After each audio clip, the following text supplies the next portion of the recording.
কাল বন্ধুরা বনিমন্ডল চ্যানেল তোমার স্বাগত। আশা করি তোমরা ভালো আছো, আমি ভালো আছি। আর আজকের রেসিপি নিয়ে চলে এলাম। তো করছি দেখো কড়াই শাকের ডালনা। তো তার জন্য দেখো বড়িটা ভেজে নিচ্ছি, শুকনো খোলাতেই বড়িটা ভেজে নিচ্ছি, দেখতেই পাচ্ছ। বড়িটা ভেজে তুলে নেবো। কড়াই শাক, কুমড়ো, গাজর, মটরশুঁটি, সিম দিয়ে। আর এই কড়াই শাকটা কিন্তু আমার গাছের কড়াই শাক, গাছের সিম দিয়ে কিন্তু করছি বন্ধুরা। তো চলো কীভাবে করি সেটাই তোমাদের সঙ্গে শেয়ার করবো। তো দেখতে পাচ্ছ বন্ধুরা, তেল কিন্তু গরম হয়ে গেছে। আর দিয়ে দিচ্ছে তেজপাতা আর পাঁচফোড়ন, এই দুটো দিয়ে আর দিয়ে দেবো ওই কাটা রাখা সবজিটা। চলো দেখতে থাকো। দেখো সব রকম সবজিগুলোকে আমি দিয়ে দিয়েছি এর মধ্যে। এবার এগুলো ভাজা ভাজা করে নেবো। তো চলো ভাজা ভাজা করে নিয়ে তোমার সঙ্গে দেখো। পরিমাণ মতন দেখো দিয়ে দিচ্ছি এবার লবণ দিয়ে দিলাম পরিমাণ মতন। আর দিয়ে দিচ্ছি দেখো আদা বাটা, দেখতেই পাচ্ছ আদা বাটা দিয়ে দিচ্ছি।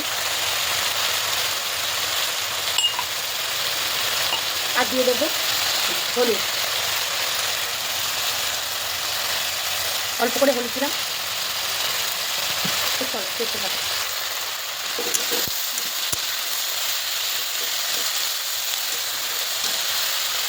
দিয়ে দেবো দেখো পরিমাণ মতো চিনি,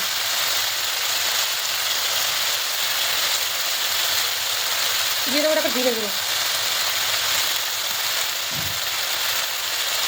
আর অল্প করে লঙ্কা গুঁড়ো।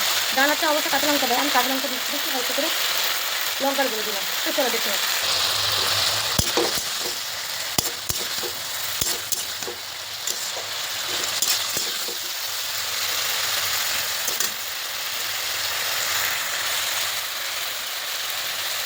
তো চলো এটাকে কষিয়ে নিয়ে জল ঢেলে নেবো, আর তারপর তোমাদের সঙ্গে আস্তে আস্তে শেয়ার করতে। কষানো হয়ে গেছিলো, আমি কিন্তু জলও দিয়ে দিয়েছি। আর দিয়ে এবার ডালাটা হয়ে গেলে তারপর তোমাদের সঙ্গে আমি শেয়ার করছি। আর নামানো ভাগ দিয়ে একটু জিরে গুঁড়ো, একটু হালকা করে গরম মশলা আর একটু ঘি ছড়িয়ে দেবো। তো চলো দেখতে থাকো। দেখতে পাচ্ছ আমার ডালনা কিন্তু পুরোপুরি কমপ্লিট হয়ে গেছে। তো বন্ধুরা ডালনাটা কেমন হয়েছে বন্ধুরা কমেন্ট করে বলবো। আর যদি ভালো লাগে লাইক কমেন্ট সাবস্ক্রাইব করে দিও। টাটা বন্ধুরা।